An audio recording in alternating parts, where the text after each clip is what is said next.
Si vous utilisez HubSpot régulièrement, vous avez sûrement été amené à créer plein de propriétés customisées. Donc ce sont en fait des propriétés que vous créez pour récupérer des informations qui ne sont pas prévues par HubSpot de base. Par exemple, si vous voulez récolter l'âge d'un prospect, son type d'intérêt dans votre industrie ou le nombre d'enfants qu'il a, par exemple, HubSpot ne va pas avoir cette propriété nativement. Vous allez devoir la créer vous-même. Donc HubSpot, c'est un super outil pour ça, parce que vous pouvez créer tout un tas de propriétés de plein de formats différents, donc des checkbox, des menus déroulants, des multiple checkbox, des nombres. Mais ce que HubSpot ne vous permet pas, c'est de pouvoir suivre et segmenter votre base par rapport à la date de mise à jour de propriété. Donc je m'explique. En fait, par exemple, vous avez un formulaire, vous présentez la propriété first name pour récupérer le prénom du lead. Donc il va remplir le formulaire, HubSpot va vous présenter la valeur qu'il a rentrée dans cette propriété-là. De manière interne, il va stocker la date de mise à jour. Mais par contre, c'est impossible de pouvoir dire à HubSpot, je voudrais tous les leads dont la propriété est devenue X depuis 2022 par exemple. Donc pour le prénom, c'est pas du tout utile, mais par exemple, si vous avez un lead magnet, donc un contenu que vous allez proposer à votre audience contre des informations, et par exemple, vous voulez savoir le nombre de personnes qui sont allées sur cette pièce de contenu que vous allez proposer. Vous créez une propriété, une checkbox à consulter mon lead magnet par exemple, donc moi je l'ai fait ici. Disons que la personne accède à mon contenu, un workflow va déterminer que la propriété passe en oui. Et qu'est-ce qui va se passer? HubSpot nous dit bien oui, nous dit bien c'est depuis février 2023, mais on ne va pas pouvoir segmenter nos listes. Et surtout, par exemple, moi j'aimerais bien avoir un reporting qui me montre l'évolution du nombre d'accès à mon lead magnet au fil des jours. Donc ça, malheureusement, c'est pas possible nativement par HubSpot. Mais aujourd'hui, on va voir ensemble comment pouvoir créer un workflow qui va automatiquement horodater toute action, événement ou mise à jour de propriété que vous allez prédéfinir. Pour ceci, vous aurez besoin de trois choses. Un abonnement HubSpot Pro minimum, donc soit en marketing, en sales, en opération et en surveille. Sinon, vous n'aurez pas accès à l'outil Workflow. Vous aurez besoin de la propriété que vous souhaitez horodater et vous avez besoin de créer une propriété de horodatage. Donc, vous avez vos propriétés déjà. Maintenant, on va créer la propriété d'horodatage. Pour ceci, il faut cliquer sur Create Property ou bien créer une propriété en français. On va choisir un groupe, on est obligé. Donc en fait, suivant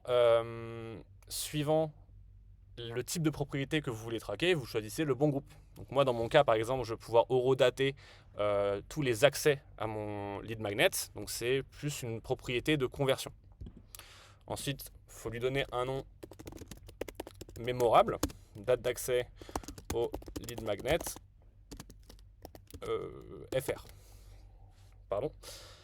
On clique sur suivant, on choisit un type de propriété. Et ici, ce qui va nous intéresser, c'est le date picker. En français, ce sera calendrier.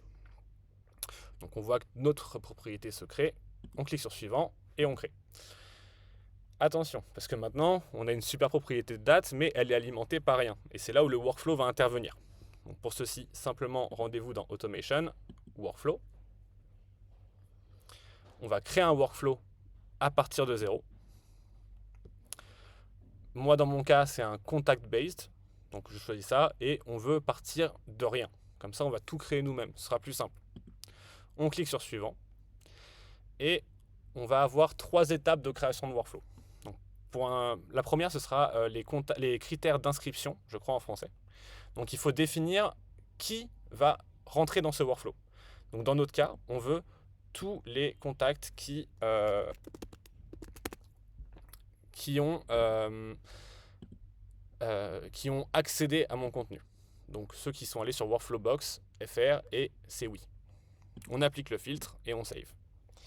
Là, on va avoir 2 cas de figure suivant ce que vous voulez suivre. C'est ce qu'on appelle les critères de réinscription. en fait, HubSpot vous propose de soit faire en sorte qu'un contact rentre qu'une seule fois dans le workflow, donc on n'active pas les critères de réinscription, ou bien qu'il puisse rentrer à chaque fois que les critères sont de nouveau réunis. Donc, en fait, la différence pour ce workflow-là, ça va être savoir si vous voulez traquer, enfin, si vous voulez horodater la première fois que l'événement se produit, ou si vous voulez avoir toujours la date mise à jour de la dernière fois où l'événement s'est produit. Moi, dans mon cas, je voudrais juste capter la première fois que ça se produit.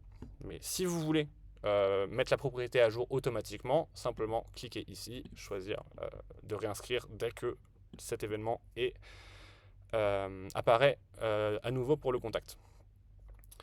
Voilà, maintenant qu'on a setup notre critère d'inscription, il suffit juste de mapper le workflow. Donc pour ça, on clique sur la petite croix, le petit plus, pardon, et on va choisir Set Property Value. On va choisir notre nouvelle date, notre nouvelle propriété fraîchement créée, date d'accès au lead magnet français dans mon cas. Et ici, on aura le choix entre soit mettre une date statique, soit mettre une date of step, donc en fait un tampon, donc un horodatage. Dans notre cas, c'est date of step. Et voilà, c'est tout. Donc le workflow en fait est fait. Et c'est la seule chose qu'il nous faut pour horodater une propriété. Par contre, vous devez le faire pour chaque propriété que vous voulez traquer. Autre chose aussi, en fait, comme la propriété n'existait pas avant et qu'elle n'était pas alimentée, le process n'est pas rétroactif. C'est en gros, vous pourrez commencer à traquer ces dates-là à partir du moment où vous aurez publié ce workflow. Et d'ailleurs, quand vous allez vouloir publier, on va vous proposer du coup de vérifier si tout est bien setup. Dans notre cas, on est bon. Et on va vous proposer deux choses. Soit on inscrit tous les contacts qui possèdent les critères d'inscription à l'heure actuelle, donc tous ceux qui ont téléchargé le Workflow Box, ou bien on va décider que c'est qu'à partir du moment où on va publier le workflow que les gens vont pouvoir commencer à rentrer dans le...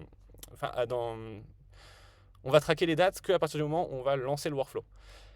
Du coup, ce qui se passe, c'est que dans ce cas-là d'horodatage, si vous incluez tous les contacts, ils vont rentrer aujourd'hui à 10h, enfin, imaginons qu'on soit 10h, et à 10h01, ils auront fini le workflow, et toute cette date-là va être, toutes les dates que vous voulez traquer vont être fixées à aujourd'hui, 10h.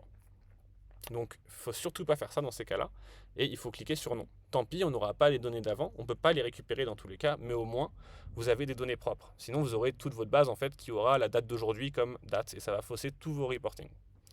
Donc, j'espère que c'était assez clair. On clique sur Turn On, et à partir de maintenant, on va voir cette donnée-là commencer à s'alimenter au fur et à mesure que l'événement se produira. J'espère que c'était assez clair. Si vous êtes intéressé pour voir plus de workflow, avoir du coup des explications vidéo, des articles de blog détaillés sur chaque workflow et un plan d'action sous forme de to-do list, j'ai créé du coup cette fameuse workflow box en français et en anglais que je mets à jour régulièrement toutes les semaines. Il vous suffit de cliquer sur le lien dans la description et vous pourrez y accéder gratuitement et me demander également si vous avez des workflows que vous voulez que je présente ou pas. Je vous souhaite une très bonne journée et à bientôt.